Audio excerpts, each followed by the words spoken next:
Baik, Assalamualaikum warahmatullahi wabarakatuh.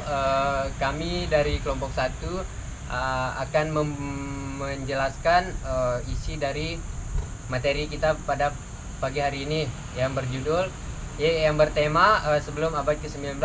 Di sini ada saya dan teman-teman saya.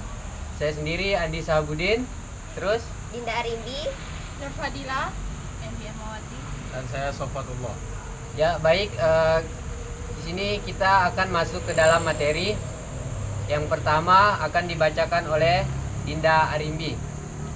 sebelum abad ke-19, awal mula pengajaran bahasa asing mungkin tidak lepas dari kekaisaran Romawi. Ketika orang Romawi mempelajari bahasa Yunani sebagai bahasa kedua mereka, mereka belajar bahasa Yunani dengan mengundang tutor-tutor bahasa Yunani atau berbahasa Yunani di kalangan masyarakat. Akhirnya masyarakat di Eropa mulai belajar bahasa lain, bahasa asing, dan memikirkan tentang metode pelajaran bahasa. Yang pertama, perhatian terhadap metode pengajaran bahasa di Eropa adalah ada hubungannya dengan pengajaran Latin. Pengajaran bahasa Latin dimulai dengan perluasan kekaisaran Romawi. Sebagai kekaisaran berkembang, orang-orang mulai belajar bahasa Latin hingga bahasa itu menjadi bahasa internasional dunia barat, yang merupakan bahasa gereja dan negara pada saat itu. Segera, bahasa itu digunakan secara luas dan menjadi satu-satunya media pengajaran di sekolah. Ini membuat orang-orang mempelajari bahasa sebagai mata pelajaran dan metodenya sebagian besar terbatas pada bahasa Latin. Tata bahasa bagi para ulama untuk berbicara, membaca, dan menulis dalam bahasa kedua mereka, yaitu bahasa di mana hampir semua pembelajaran akademis dilakukan. Ini bisa jadi cara pertama mengajar bahasa asing. Bahasa Latin yang diajarkan di sekolah adalah bahasa Latin yang tertulis beberapa abad lebih tua dari bahasa Latin yang digunakan di kalangan akademisi Eropa pada waktu itu. Bahasa Latin kuno dianggap sangat rumit dan penguasaan bahasanya sudah tidak praktis lagi. Tujuan belajar bahasa Latin pada waktu itu hanyalah persiapan membaca klasik Latin. Saat itu ada sejumlah upaya untuk meningkatkan pengajaran bahasa Latin dengan menghilangkan pembelajaran tata bahasa. Salah satu sarjana terkemuka yang berusaha untuk meningkatkan pengajar tata bahasa Latin adalah Dimanis, serta Luther yang dulunya menentang terlalu banyak tata bahasa formal dan pengajaran aturan. Itu peningkatan pengajaran bahasa juga disarankan oleh seorang Ceko, pendidik Jan Comenius, yang menggunakan imitasi, pengulangan, dan banyak lagi. Berlatih membaca dan berbicara.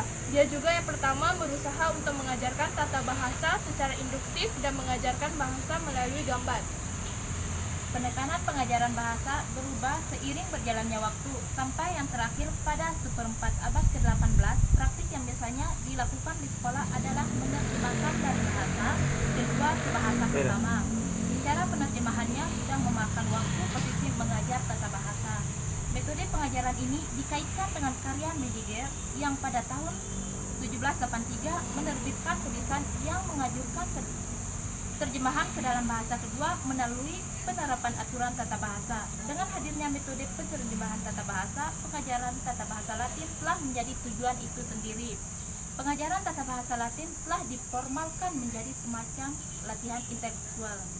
Pada awal abad ke-19, pengajaran asing bahasa itu dilakukan dengan memberikan teks berdasarkan kepada pelajar bahasa kalimat sederhana yang mengundang sebagian besar ciri gramatikal sasaran bahasa. Dan pada awal abad ke-19, pengajaran asing bahasa itu dilakukan dengan memberikan teks berdasarkan pada pembelajaran bahasa kalimat sederhana yang mengandung sebagian besar ciri gramatikal sasaran bahasa. Pada saat itu, bahasa asing diajarkan dengan menggunakan bahasa pertama, bahasa untuk menguasai bahasa asing.